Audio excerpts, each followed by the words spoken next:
है। आज सुनवाई हुई है, क्या हुआ है कोर्ट में? सुनवाई मुस्लिम पक्ष अपना पक्ष रखे हैं, अभी भी रखेंगे, 2-4 दिन समय काट रहे हैं और तारीख पड़ी है 12 तारीख। क्या लगता है मुकदमे का क्या होना चाहिए या अगली डेट पे क्या बातें होंगी? अभी तो अगली डेट पे भी मुस्लिम पक्ष अपना पक्ष रखेंगे, अभी वो अपना ही पक्ष रखते हैं। क्या लगता है आप लोगों को कि जिस तरह से मुस्लिम पक्ष दलीलों पे दलीलें रख रहा है और लंबा खींच रहा है, तो क्या लगता है आप लोगों को?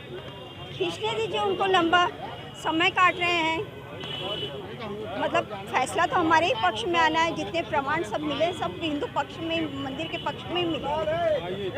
आज मुस्लिम साइड ने अपनी बहस की है। उनका ये कहना था, बहस में मुख्य मुद्दा ये था कि आर्टिकल 25 में जो धर्म के अधिकार दिए गए, मौलिक अधिकार, उसके लिए सिविल सूट नहीं फाइल हो सकता है। उनका ये भी कहना था कि सूट में विजिबल और इनविजिबल डेटीज़ की बात है, जिसकी वजह से सूट मेंटेनेबल नहीं है। तो हम इन सारी बातों का जवाब, हमारा जो पूरा केस है सुप्रीम कोर्ट के जजमेंट से कवर्ड है। राम मंदिर के केस में बीके मुखर्जी के हिंदू लॉ से कवर्ड है और इसीलिए प्लेसेस ऑफ वर्शिप एक्ट से कवर्ड है और जो काशी विश्वनाथ एक्ट आया था उससे कवर्ड है। इसलिए हम सारी बातें कोर्ट के सामने, जब हमारा आर्गुमेंट का मौका आएगा, हम रखेंगे। देखिए, मुस्लिम साइड ने जो हमारे प्लेंट के 51 पैरास थे उन्होंने पढ़ के उस पर अपने आर्गुमेंट्स कंप्लीट कर दिए हैं। अब सिर्फ लॉ पॉइंट पे उनको अपनी बहस करनी है और मुझे पूरी उम्मीद है कि 12 जुलाई को उनकी बहस कंक्लूड हो जाए। सर, बार-बार इतना लंबा समय बार-बार दिया जा रहा है, ऐसा क्यों? देखिए, अब मैं उस पर तो कोई टिप्पणी नहीं कर सकता हूँ। मुस्लिम साइड के वकील को उन्होंने टाइम मांगा, कुछ हिंदू पक्ष के वकीलों ने टाइम मांगा और दोनों पार्टीज़ की कन्वीनियंस को देखते हुए अब इस मामले की 12 जुलाई को सुनवाई है और उम्मीद यही है कि 12 जुलाई से डे टू डे सुनवाई होके जो मेंटेनेबिलिटी का इशू है कोर्ट उस पर अपना जजमेंट रिजर्व करेगी। दीन बंदूक केस को लेकर क्या कहा गया? नहीं, इस पर दीन बंधु नहीं, इस पर आज कोई आर्गूमेंट नहीं हुआ, इस पर कोई आर्गूमेंट। कितने बिंदुओं पे आज सुनवाई हुई? 52 में से कितने बिंदुओं? सारे बिंदुओं पे 52 में से 51 पैरास थे, सारे पैरास पे से उनके आर्गुमेंट कंक्लूड हो चुके हैं। अब सिर्फ और सिर्फ लॉ पॉइंट पे उनको अपनी बहस रखनी है जो 12 जुलाई को होगी और मुझे उम्मीद है 12 जुलाई को उनकी बहस कंक्लूड हो जाएगी। अंजुमन इंतजामिया के अधिवक्ता अभय नाथ सिंह यादव द्वारा बहस किया गया। पूरी दावा जो बाकी थी पढ़ ली, रेयर तक उन्होंने पढ़ लिया।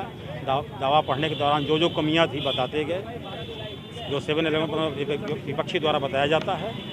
उन्होंने अपने आप को अस्वस्थ बताते हुए माननीय न्यायालय से कहा कि लंबी डेट चाहिए, क्योंकि कल की डेट लग रही थी। उन्होंने कहा मैं वायरल फीवर से ग्रसित हूँ, अस्वस्थ हूँ। माननीय न्यायालय द्वारा 12 जुलाई का डेट जारी कर दिया गया। 12 जुलाई को अपनी बात पूरा करेंगे वो, तब फिर हम लोग द्वारा जवाब दिया जाएगा। बात की जाए तो 52 बिंदुओं पे सुनवाई होनी थी। 51 बिंदुओं पे क्या? 51 बिंदु में मेरे दावा के थे और 7-11 पर उन्होंने पूरी दावा को पढ़ लिया है, सारी दावा को पढ़ लिया है। और जो कमियां थी, जो उनको लग रहा था कि इस आधार पर दावा खारिज किया जा सकता है, उसको माननीय न्यायालय द्वारा नोट करा दिया जाएगा। आज विपक्षी के अधिवक्ता ने संपूर्ण 52 बिंदुओं पर माननीय न्यायालय के समक्ष सारी बातों को रखा, तो यहाँ तक कि फुल स्टॉप कामा तक पढ़ा और साथ में जो हमारा प्रेयर है, कंप्लेंट है, हमने माननीय न्यायालय से अनुतोष मांगा, उसका भी उन्होंने पढ़ा है कि जिसमें संपूर्ण रकबे का हमने जो 91-30 है, उस संपूर्ण रकबे की हमने बात की थी कि उसको हमें लौटाया जाए और वहाँ से मस्जिद हटाई जाए। इस विषय पर भी माननीय न्यायालय के समक्ष उन्होंने बात रखी विपक्षी ने और 12 तारीख की अगली डेट पड़ी है, उस दिन अपने साक्ष्य वगैरह और केसला वगैरह भी प्रस्तुत करेंगे। किस बिंदुओं पे आज रखा गया है? आज संपूर्ण जो 52 बिंदु हैं सब पर उन्होंने अपना सबमिशन किया विपक्षी ने और इसमें जो रकबा नंबर 91-30 है, उस पर जिस पे हमने दावा किया है, उसके प्रेयर में अनुतोष मांगा, उसका भी उल्लेख हमने किया और साथ उन्होंने किया, विपक्षी ने किया और उसमें उन्होंने कहा कि इन सारे बिंदुओं पर हम अगली 20 तारीख को रखेंगे। आज हमारा स्वास्थ्य नहीं ठीक है, हमें 1 दिन का अवसर दिया जाए। सर, इतना लंबे समय क्यों मांगा?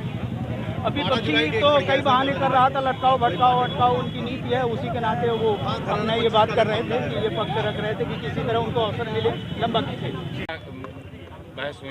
बहस में पूरा हो गया और बार बार ये कह रहे थे कि दशाश्वमेध वार्ड के अंदर यह आता ही नहीं है और इस दशाश्वमेध वार्ड में आता और 51/03 में भी यह नहीं आता है, इसीलिए यह खारिज करने योग्य है। जो मतलब अभय नाथ यादव जी ने कहा, स्पष्ट कहा, यह खारिज करने योग्य है। और जबकि स्पष्ट हम बतला दें और बार बार वो कहते थे कि जो है ये 62/1935 का हवाला दे रहे थे, जो है उसका कौन सा मोहम्मद का जो है दीन मोहम्मद का फैसला स्पष्ट है कि यह कि जो है दीन मोहम्मद का फैसला दे रहे थे कि यह जो है मस्जिद है और यह जो है वक्त की प्रॉपर्टी है। और सच्चाई ये है कि उसी के आधार पर 1936 से फैसला हुआ, वह वक्त की प्रॉपर्टी उसमें लोग दीन मोहम्मद के लोग नहीं साबित कर पाए और जिसके कारण फिर ये वो हाईकोर्ट में गए। हाईकोर्ट में 1944 में जो फैसला आया, स्पष्ट आया कि दीन यह वक्त की प्रॉपर्टी नहीं है। यदि वक्त प्रॉपर्टी नहीं है तो मस्जिद भी यह नहीं है। और केवल उस समय यह कहा गया कि पूरे भूतल पर व्यास जी का जो कब्जा है, केवल जो है मस्जिद जो है अपना जो कंगूरा है जो है उसी पर मुस्लिम समाज की कब्जा है। यदि वह टूट जाएगा तो पुनः उसको बनाने का अधिकार नहीं रहेगा और यदि बनाने का अधिकार है तो हिंदुओं की सहमति से। तो आश्चर्य होता है कि बार बार वह कहते हैं वक्त की प्रॉपर्टी और दीन मोहम्मद का हवाला देते हैं। हमको समझ में नहीं आता, जिसमें वो हार चुके थे 1935 में, 1936 में फैसला भी आ गया था और हारने के बाद 1944 में गए थे, उन्हें उसका हवाला दे रहे हैं।